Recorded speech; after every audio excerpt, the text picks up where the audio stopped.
नमस्कार, मैं सोनी त्यागी और आप देख रहे हैं एनडीवीसी न्यूज। तो चलिए नजर डालते हैं आज की बड़ी 10 खबरों पर। मुरादाबाद के मैनाठेर थाना क्षेत्र में एक छात्र ने आईएफटीएम विश्वविद्यालय की बस पर फायरिंग कर दी। हालांकि किसी भी प्रकार की जनहानि नहीं हुई।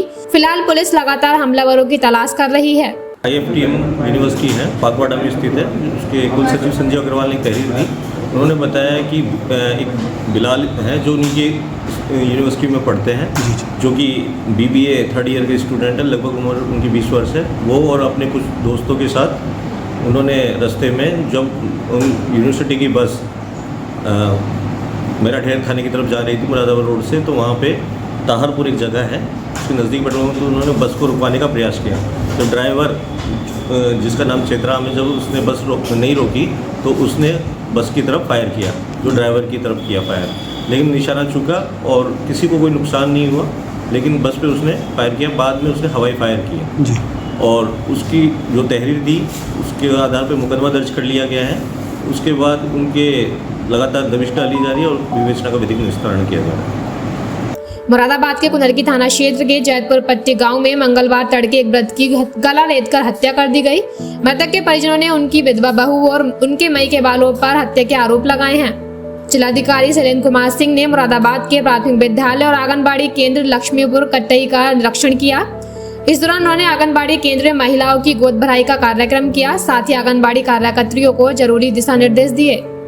मुरादाबाद के युवाओं के जोश में भरी युवाओं की संस्था अल्फाज अपने ने अपने 3 वर्ष पूर्ण करने पर जश्न अल्फाज के नाम से एक महफिल सजाई, जिसमें साहित्यकार और कलाकारों ने अपने कलाम पेश किए।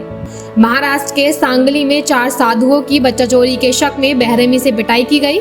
चारों साधु उत्तर प्रदेश के मथुरा के रहने वाले हैं। ये सभी लोग बीजापुर से पंढरपुर दर्शन के लिए जा रहे थे। इस दौरान स्थानीय लोगों ने उन्हें रोका और जमकर पिटाई कर दी। आंध्र प्रदेश के श्रीकाकुलम जिले में मंगलवार को भारी बारिश हुई। इससे राजमार्ग और आवासीय कॉलोनियां जलमग्न हो गईं। सड़कों पर घुटनों तक पानी भरने से यातायात पूरी तरह से ठप हो गया। वहीं सड़कों पर फंसे लोगों की जान पर बनाई। मुरादाबाद के आकाश रेजिडेंसी के अपार्टमेंट की लिफ्ट में पालतू कुत्ते ने एक महिला पर हमला कर दिया। गनीमत रही कि कुत्ते की मालकिन कुत्तों को लिफ्ट से लेकर बाहर चली गई और महिला की जान बच गई। वहीं लिफ्ट में लगे सीसीटीवी कैमरे में पूरी घटना कैद हो गई। मुरादाबाद के पंचायत भवन में बेसिक शिक्षा विभाग द्वारा निपुण भारत मिशन के अंतर्गत मंडल स्तरीय गोष्ठी का आयोजन किया गया, जिसका शुभारंभ मंडल आयुक्त अजन्य कुमार सिंह ने मां सरस्वती की प्रतिमा के समक्ष दीप प्रज्वलित कर किया। अगर 2 हैं तो शिक्षा की बेसिक रिक्वायरमेंट पूरी है, शिक्षा तक ट्रांसफर की जा सकती है। मुश्किल की बात यह है कि दोनों नहीं पढ़ाने वाले का ड्रॉप आउट रेट है।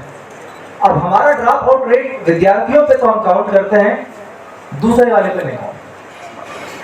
हम दुखों के अथाह सागर में हैं, अथाह सागर में। आप लोगों के परफॉर्मेंस से मैं दुखी हूं। टीचर हैं हमारे 25 विद्यार्थियों पे एक शिक्षक। हम कैसे टीचर हैं जिसके लिए इतना बड़ा लंच करना पड़ रहा है। आकाश जन कल्याण समिति के सदस्यों ने नगर निगम कार्यालय पहुंचकर नगर आयुक्त को एक ज्ञापन सौंपा। ज्ञापन के माध्यम से कार्यकर्ताओं ने बताया कि आकाश रेजिडेंसी कॉलोनी में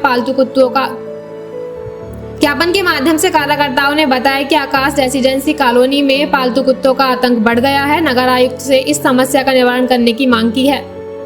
मुरादाबाद में राष्ट्रीय बजरंग दल ने 200 साल पुरानी चामुंडा की दीवार की मरम्मत कराने की मांग को लेकर डीएम को एक ज्ञापन सौंपा। वहीं मांग पूरी न होने पर कार्यकर्ताओं ने आंदोलन की बात कही। कहना है कि थाना डिलारी के अंतर्गत रोशनपुर गांव आता है। उस रोशनपुर गांव के अंदर आज इस्लामिक आतंक कहूंगा, शब्द गलत है, इस्लामिक आतंक इतना बढ़ गया है कि हिंदू समाज पलायन के लिए वहां पे बाध्य होता जा रहा है। 200 साल पुरानी चामुंडा, बारिश के कारण उनकी दीवार गिर गई। आज हिंदू समाज अपनी चामुंडा का जीर्णोद्धार नहीं कर सकता। मुस्लिम समाज नहीं चाह रहा कि उसका जीर्णोद्धार हो। प्रतिदिन उसमें कभी कोई मांस का टुकड़ा, कभी अंडे, कभी कूड़ा, कभी गंदी बातें वहां पे लिख देते हैं। तो हमारी मांग है कि उसका जीर्णोद्धार हो, उसके ऊपर लिंटर पड़े। इसी के साथ अब दीजिए इजाजत। कल फिर मिलेंगे कल के बुलेटिन के साथ। तब तक के लिए देखते रहिए एनडीवीसी न्यूज।